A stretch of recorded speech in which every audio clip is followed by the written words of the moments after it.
So tell me, I know you certainly put a stamp on the music industry, you know, especially the British Asian music industry, with all your hit tracks, your hit albums, you know, and of course you've got a special, like, kind of, you know, theme, you've got a special ident, a special touch, you know. A lot of artists are now trying to recreate it, and I know you have a huge fan base worldwide.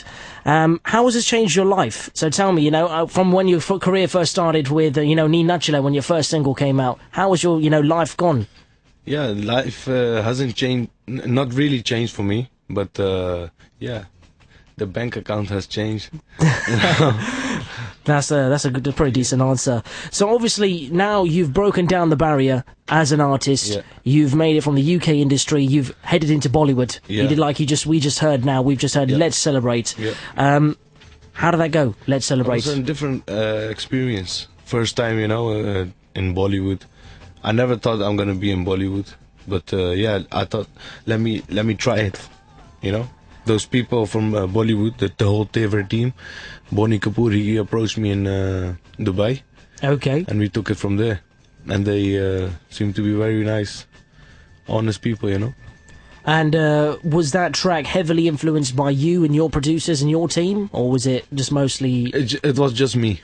Okay. They liked it and we said, okay. Okay. Yeah. And where did your inspiration come for Let's Celebrate? It's not really inspiration.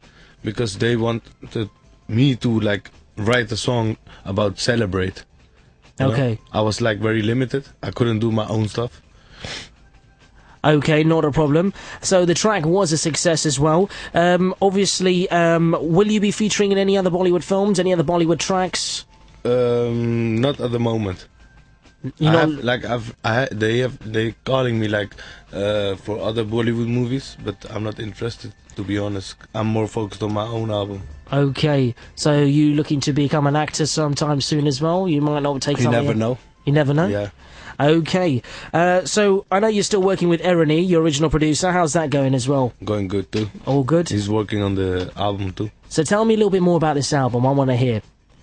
Is it going to be something like Unforgettable? Totally different. What did you mean by different? Like no one expected the album to be unforgettable. Well, that album lasted a good few years, that's all I'm saying. So what kind of sounds are we going to be hearing on this kind of album? Are you going to have any other artists featuring on it? Is it solely Imran Khan? Yeah, maybe mainstream artists on there. Who are you thinking? I don't know, maybe Chris Brown. Chris Brown? Yeah. Is that confirmed? It's not confirmed, nothing that's confirmed. Okay. Well, Imaginary, your new single. Yeah. Tell me about it. How is it going for you? I know you've had over 100k what, sorry? You've had over 100k, not 100k in money, 100k in hits on YouTube. Yeah. Million. Over a million. Okay, so how is that all going for you? It's going good. Yeah? Yeah. So where does your inspiration come from, Imaginary? Imaginary was more like a crossover song to show, to take the Punjabi scene to a mainstream level. Okay, and where are you looking to hit the barrier with the mainstream with this? Worldwide. Worldwide. Yeah. And how's that going? You know, where have you put it? The song? Mm-hmm. Worldwide. And of course, what's your meaning behind the track? What's the meaning? Yes, imaginary. I know it's about imaginary. It's for those guys, you know, like just imaginary girl. Just imaginary girl.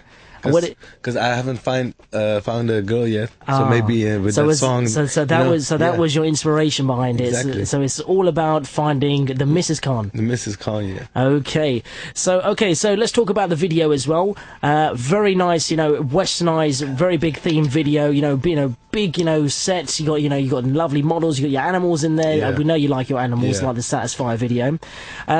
You know, I know it follows, actually, what I can see, it follows more American hip-hop videos, you know, similar style to what I've seen. Was this something you're trying to portray? Yeah, exactly. Why was that? Because they're doing it good.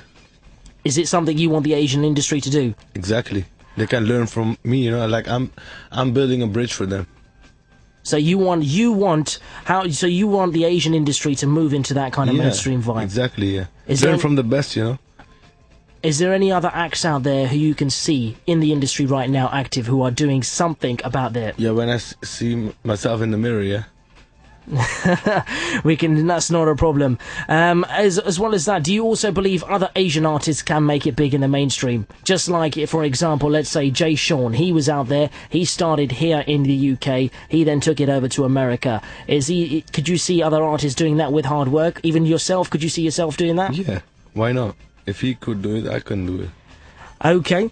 Also, Imran, tell me a little bit more about your video. Where was the inspiration that came for this video? I know you had the big fat mansion. It was not. It was not like planned or something. It was like I had a tour going on in the US. Right. And while we were doing the tour, I just called David Zenny.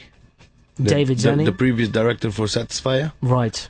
And I said, hey, we need to shoot a video in one day. And when he said, okay, when? Tomorrow. In one day? Yeah, in one night. One night? That was a one-night video? We had to arrange everything in one night. And so the next morning we shot the video in Akon's house. And how did you come about meeting with Akon and getting? No, I didn't met Akon. The whole team contacted his team, and they said like, hey, we need a place. Before we had the house of Trey songs. Okay. But then they said no, it's not available. There were other artists shooting, so we had the house of Akon available. So we just shot it in one day. Like we didn't have time for that song. Basically, we just had to do it in a rush. So we just called models, okay, the cameras, call an animal, you know. We want call to an animal. We were just talking about that. Yeah. The monkey as well. Whose monkey was that you were using? Okay, not a problem. So we know you like to have your animals. In your next video, would you like to have even more? Yeah, maybe all of them. All of them. All right, not a problem. Okay, so tell me as well, Imran. How would you class yourself compared to other artists in the industry today? What makes Imran Khan as a product different? The name itself says it. Oh, Imran Khan, you know. What about the music? What? Does that not say something more? Your music. And the music speaks for itself. Right, Imran, we're just going to take a very quick break. We'll be back in a minute and we'll talk more about your new album and, of course, your new single, Imaginary. Asian Star 101.6 FM.